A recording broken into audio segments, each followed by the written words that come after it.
Les internautes ne pensent pas à un truc arrangé parce que je préfère répondre aux questions en live. Je n'ai rien à cacher dedans. J'ai tout à gagner, à vous dire toute la vérité et tout ce qui se passe réellement.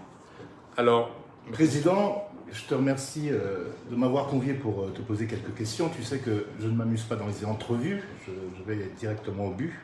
Et j'espère que tu vas répondre avec l'honnêteté que certaines personnes te connaissent. Quand je dis certaines personnes, parce qu'il y a, je crois que ton honnêteté a été mise à mal par certains confrères. Première question, il y a 2-3 semaines, tu as fait une émission sur Jambo. L'étonnement du public, c'est de ne pas voir ton co-animateur déjà. Et deuxièmement, c'est que tu as annoncé une suspension ferme de ton animateur. Alors, la question, elle est simple. Pourquoi l'avoir fait en direct déjà, cette suspension? je ne l'ai pas suspendu, je l'ai radié. Je l'ai radié de mon émission, de mes effectifs. Je l'ai radié complètement. Ce n'était pas une suspension. Quand on suspend, ça veut dire qu'il peut revenir à un moment donné. Quand on suspend, ça veut dire qu'il y a un doute et qu'on peut vérifier et que la personne revienne. Je l'ai radié des équipes et j'ai bien dit pourquoi je le faisais. J'ai précisé pour conduite déviante et immorale. Est-ce qu'on peut avoir son nom à cet animateur? Ah oui, bien sûr, tout le monde le connaît. Est-ce que c'est monsieur Maker Nchindawafo? Alors, Francis Maker Nchindawafo. Alors, je n'avais pas de doute de ce qui se passait. Si j'avais un moindre doute, j'aurais prononcé une suspension. Puisque je n'avais plus de doute, j'ai décidé de le radier de mes effectifs. Et ça fait partie de ce qu'on appelle les mesures conservatoires. Parce que même dans le monde de la politique, lorsqu'un homme politique est cité, même à tort dans une affaire, lorsqu'il est cité à comparaître, même si sa culpabilité n'est pas prouvée, ou alors son innocence est prouvée plus tard, d'abord il démissionne. Il démissionne par respect aux institutions et au peuple, et au public, et ensuite je ne pouvais pas me permettre de laisser ce monsieur continuer avec tous les éléments que j'avais en ma possession. j'ai remarqué, tu as dit 2 choses importantes. Affaire de mœurs. Et la deuxième chose, c'est conduite déviante. Ouais. Alors, qu'est-ce que c'est cette affaire de mœurs? En fait, il faut rappeler les faits. Samedi, la veille de l'émission, au cours de laquelle je radie ce collaborateur, je reçois l'appel d'un ami de Yaoundé. J'étais en train de conduire. Il me dit, j'ai quelque chose à te dire. Je te demande. Il me dit, j'ai quelque chose à te dire. Si tu es au volant, garde ta voiture parce que ça peut te heurter. Je me garde sur le côté. Je dis, alors vas-y, dis-moi ce qui se passe. Alors mon ami Hubert me dit, j'ai été interpellé par une famille proche et qui me parle d'une affaire assez renversante, assez stupéfiante. Je dis, mais de quoi s'agit-il? Il me dit, ton collaborateur Maker aurait violé sa fille. Je dis, non, attends, tu parles de quoi? Il me dit, la mère de la fille me dit que ton collaborateur aurait violé sa fille. Moi, je pense que c'est un viol sur une fille quelconque. Quand il dit sa fille, je ne fais pas encore le lien avec Maker directement. Je me dis que peut-être la fille de la dame que Maker aurait violée, ce qui est déjà un acte grave. Sa belle-fille. Non, même pas sa femme. Il dit, la dame m'informe que Maker aurait violé sa propre fille. Et tu pensais que c'était sa belle-fille? Je peux la fille à la femme. Parce que non, la femme ne vit pas avec. Je dis, la dame de Yaoundé. Je ne sais même pas qui est la dame. Alors, je demande à Hubert, de quoi s'agit-il? Il dit, attends, je t'envoie les éléments dans ton téléphone, tu les consultes et tu me rappelles. Il m'envoie des échanges. Il m'envoie des captures d'écran à travers lesquelles je constate effectivement des échanges d'un genre bizarre entre Maker Wafo et une jeune fille. De quel âge? De 15 ans. Donc, je ne connais pas le nom. C'est-à-dire, c'est dans les échanges, je comprends qu'elle a 15 ans. Alors, en fait, Hubert m'informe, que la gamine a 15 ans et que Maker aurait violé une fille de 15 ans. Jusqu'ici, je ne fais pas le rapport de paternité entre les deux. Je dis, mais qui est donc le père de l'enfant qui a été violé par Maker? Est-ce que son... Là, Hubert m'informe, c'est Maker le géniteur de l'enfant. Je dis, attends, donc il y a d'abord inceste, ensuite viol. Il me dit, oui, je dis, mais non. Comment cela a été possible? Il m'envoie dans un voice dans lequel j'écoute Maker influencer sa fille d'une manière, essayer de déconstruire un peu sa fille, et dans le voice, il reconnaît qu'il est le père de l'enfant, ainsi de suite, Et dans les échanges, il rappelle qu'il est le père. Si tu sais que je suis ton père, fais-le. Ainsi de suite. Alors, quand je lis tous ces échanges, je suis assez perturbé. Je suis resté sur place pendant 15 minutes pour retrouver mes esprits. J'appelle tout de suite Maker Wafo. Je lui demande de me retrouver au bureau. Parce que ça faisait une semaine que je ne l'avais pas vu. Depuis la dernière émission, il n'est plus passé à la radio toute la semaine. Je ne l'avais pas vu. Je lui dis, passe au bureau d'urgence. Il me dit qu'il s'est fait mal à l'orteil dans un accident. Pourtant, le dimanche d'avant, il était à l'émission. Il m'a parlé de ce cas d'accident. Il boitillait, il m'a dit qu'il a mal à l'orteil parce qu'il a foulé son orteil lors d'un accident de moto. Je dis, écoute, il n'y a pas de problème. Est-ce que tu peux au moins te déplacer? Il dit, impossible. Je me déplace, je vais chez lui. Je le trouve assis dans le canapé. La première chose qui me frappe, parmi des images de capture d'écran, il y a une photo de ses parties intimes, de son sexe en érection. Je reconnais le tissu qui recouvre son canapé que je vois dans la photo. Alors, je lui pose d'abord la question, à savoir combien d'enfants il avait. Parce que je sais qu'il a une fille qui va bientôt avoir 2 ans. Il me dit un seul enfant. Tu es sûr? Il m'a su qu'il n'a qu'un seul enfant. Je lui donne le prénom de la petite que j'ai lu dans le truc, c'est qui? Il recule d'abord dans son fauteuil, il réfléchit, il ne sait pas où je vais venir. Il me dit non, pendant que je préparais le probatoire, pendant que je composais le probatoire à Yaoundé, j'ai eu un flirt avec une fille en passant. Plus tard, elle m'a dit qu'elle était enceinte de moi. Je n'ai jamais vérifié. Il y a 2 mois, elle m'appelle pour me dire qu'il y a une fille et qu'elle voulait me présenter ma fille. Et là, voilà comment ça se passe. Je ne connais pas la suite, c'est ça. Il dit, mais tu es sûr que tu m'as dit toute la vérité? Et il affirme oui. Et j'ai compris qu'il était en train de mentir. Il n'était pas au courant de tes captures. Il n'était pas au courant de ce que je détenais dans mon téléphone. Je lui dis, qu'est-ce qui se passe entre cette petite fille de 15 ans, cette gamine et toi? Il dit, rien. Non, c'est rien. Je lui dis, j'ai des informations assez compromettantes sur ta relation avec cette gamine. Apparemment, tu as entretenu les relations sexuelles avec ta propre fille.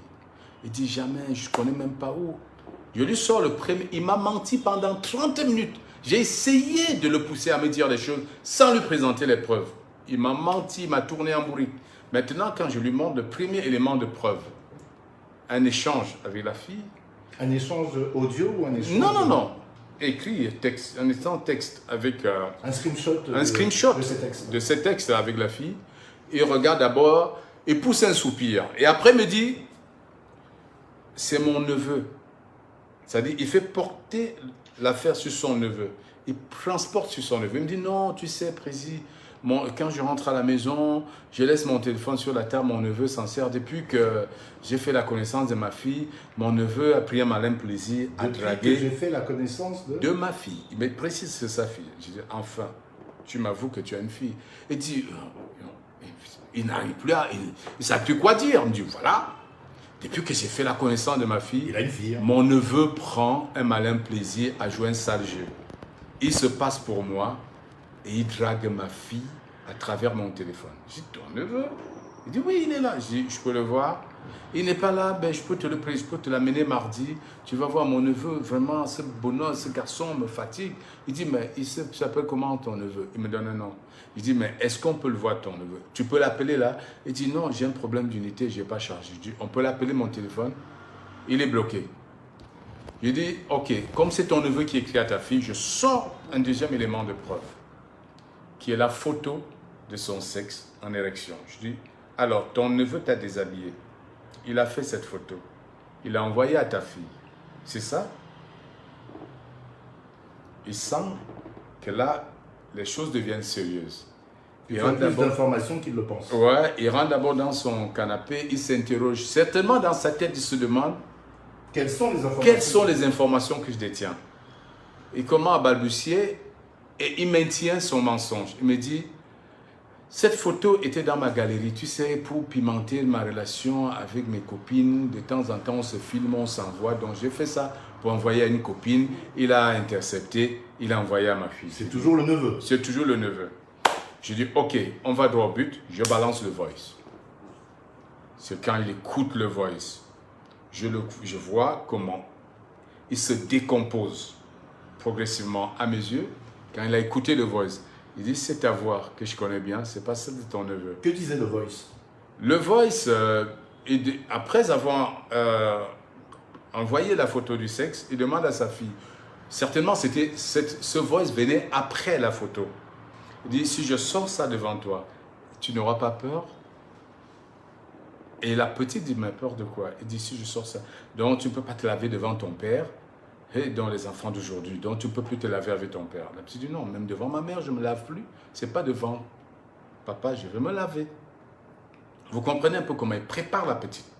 Il déconstruit la petite, progressivement. Alors, quand il écoute ce voice, il sent que les carottes sont cuites, que j'en détiens peut-être encore plus que ça.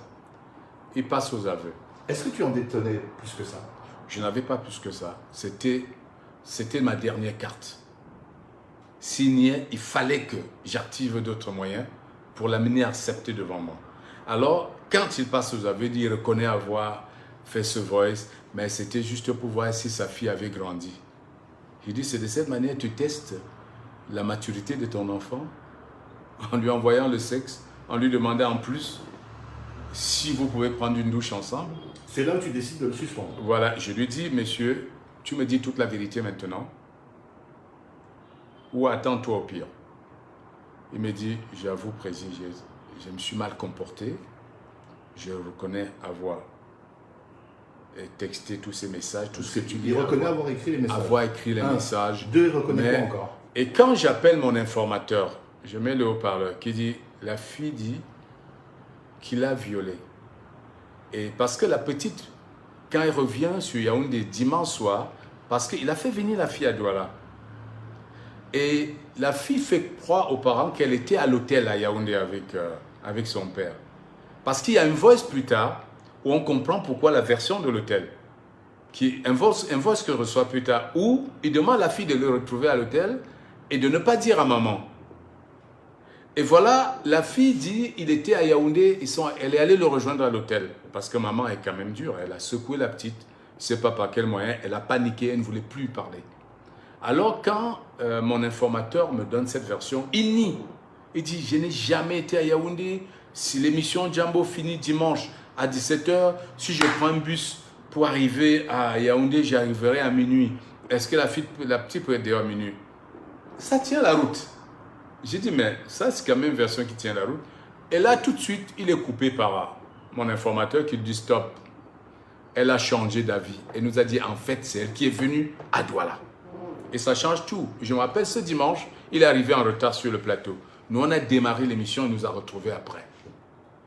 Il a prétexté que c'était son accident. Or, c'est parce qu'il accompagnait la gamine à l'agence. Il accompagnait sa fille à l'agence. C'est quand la petite arrive à Yaoundé tard que sa mère la secoue et commence à verser la vérité. Déjà, même avant que maman commence à secouer, après l'acte qu'elle a subi de son père à Douala, elle commence à envoyer les captures d'écran à sa maman. Ça, c'est ce que mon informateur me donne. Capture d'écran, photos, etc. Photos, voice, etc. En fait, on est en train de lui prendre tout ce qu'il y a dans son portable. Voilà, maman récupère le portable, on commence à l'exploiter. Or, il lui avait déjà demandé d'effacer un certain nombre de choses. Or, la maman a réussi à récupérer un certain nombre. Dans les dossiers. Dans les dossiers, elle a récupéré certaines voices, certaines photos que la petite ne savait plus que c'était dans le téléphone.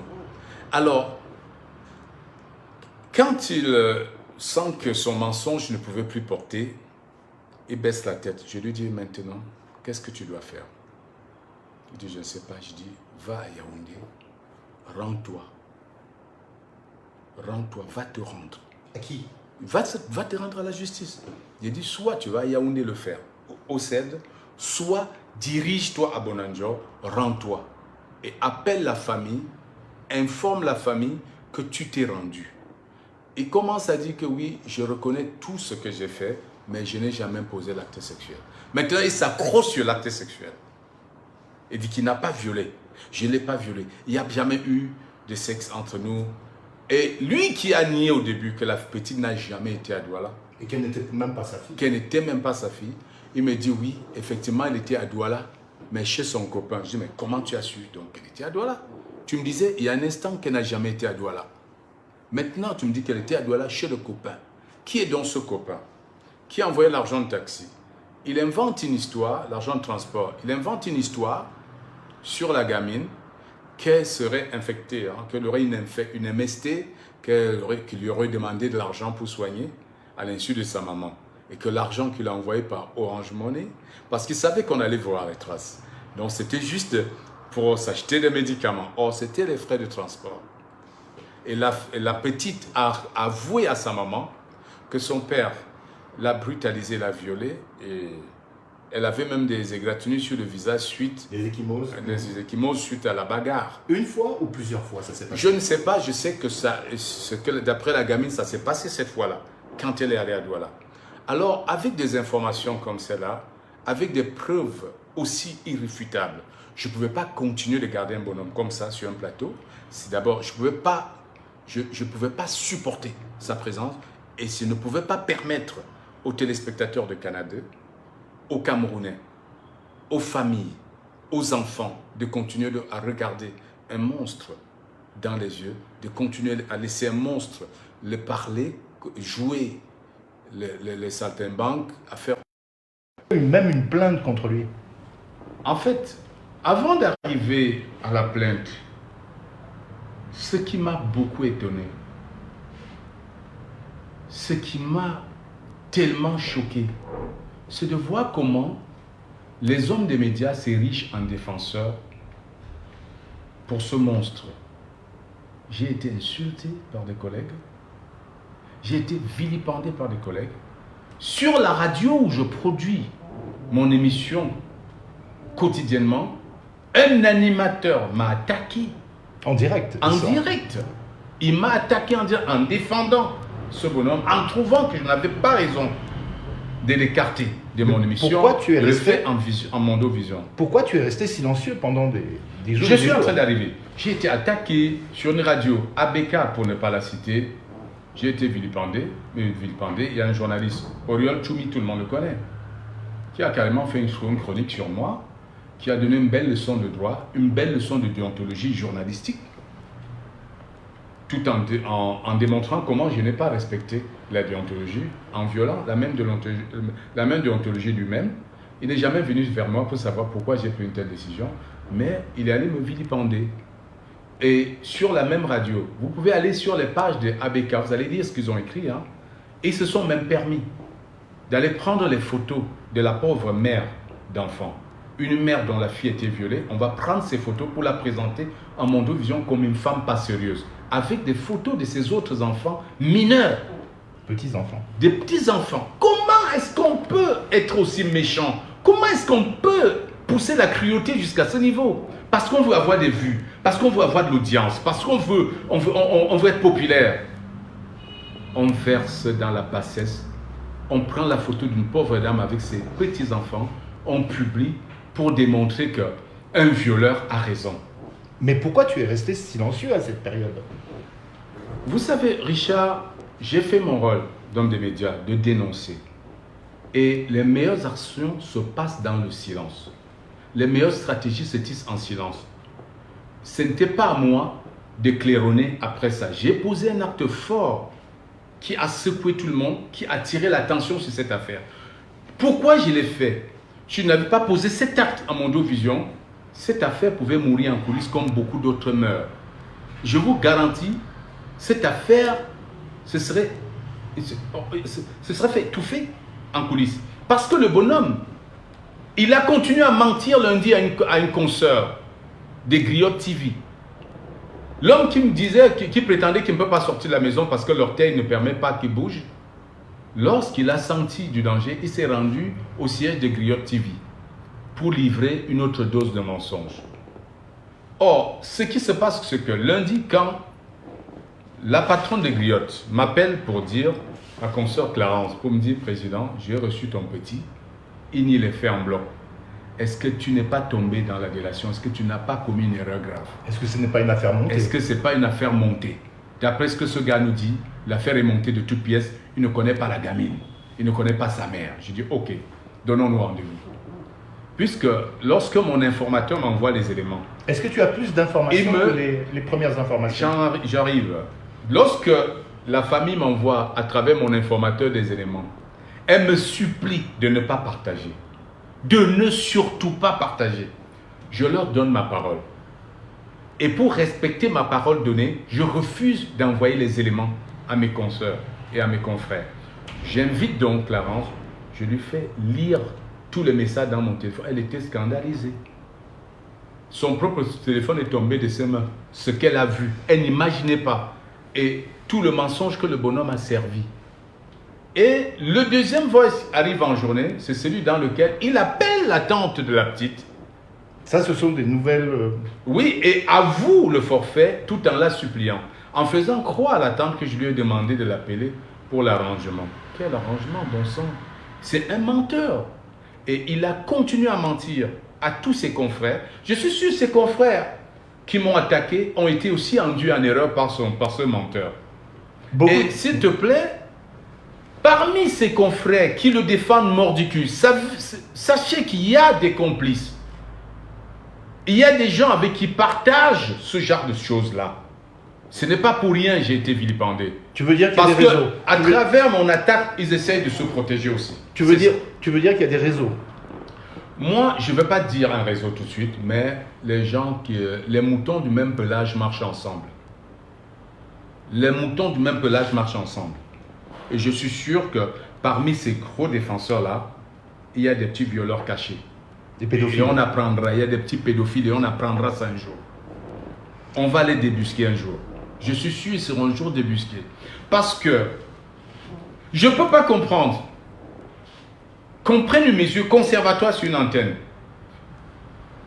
en Mondovision, et que les gens me taxent, me tensent et disent tout, sans chercher à m'appeler et comprendre pourquoi.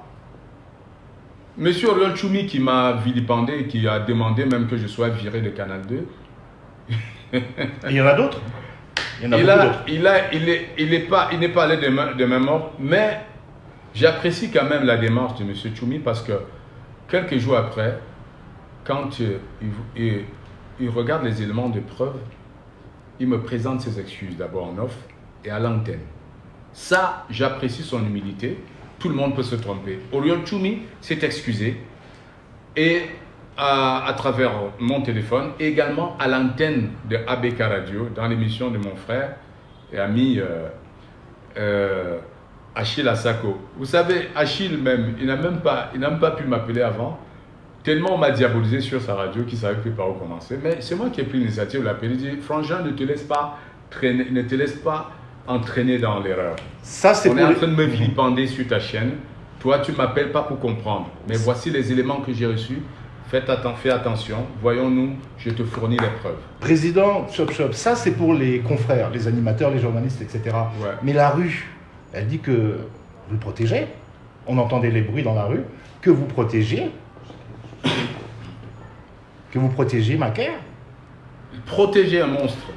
Comment puis-je protéger un monstre que j'ai dévoilé, que j'ai dénoncé à Mondovision? Est-ce que c'est faisable que tu protèges un monstre que tu dévoiles à Mondovision? Si je voulais le protéger, je n'aurais pas fait cette déclaration.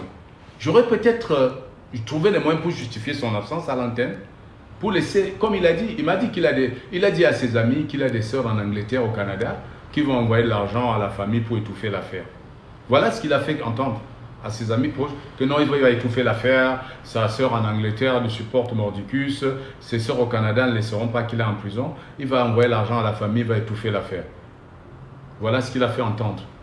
Alors, et lorsque la procédure traînait, moi-même, j'étais sur le point de valider cette version parce qu'à un moment donné, j'ai eu peur que la famille ne ferme les yeux, que la famille ne finisse par se laisser amadouer. Parce qu'au début, la tante était déterminée, la tante de l'enfant était déterminée à porter l'affaire loin. Mais à un moment donné, je la sentais aussi débiter parce qu'elle trouvait un peu elle trouvait sa soeur un peu trop lente dans les réactions de sa soeur, un peu trop lentes. Sa soeur qui était la mère de l'enfant. Qui était la mère de l'enfant. Alors, j'ai appelé mon contact qui m'a mis dans cette histoire que fais gaffe je lui ai envoyé toutes les captures d'écran contre moi. Dis, lis ce qu'on est en train de dire de moi. Montre à la famille, dis à cette famille que si elle ne fait rien, comme quoi, une plainte. Chez moi, je serai désormais la victime. Une plainte. Je serai désormais une mauvaise personne. Regarde comment mon nom est malmené. Alors, il faut aller loin. Et si c'est des moyens qui manquent, je m'engage à payer un avocat, à payer les frais pour que l'affaire soit aussi loin possible. Et c'est un engagement que j'ai pris, je le ferai. Alors, après insistance, j'ai finalement compris qu'en fait, l'enfant était, le calendrier scolaire de l'enfant ne permettait pas qu'elle se rende au CED. Parce qu'une plainte a effectivement été déposée au niveau des services centraux de recherche de la gendarmerie nationale, à Yaoundé, au secrétariat d'État à la Défense. À Yaoundé, l'enfant était en pleine composition de fin de deuxième trimestre.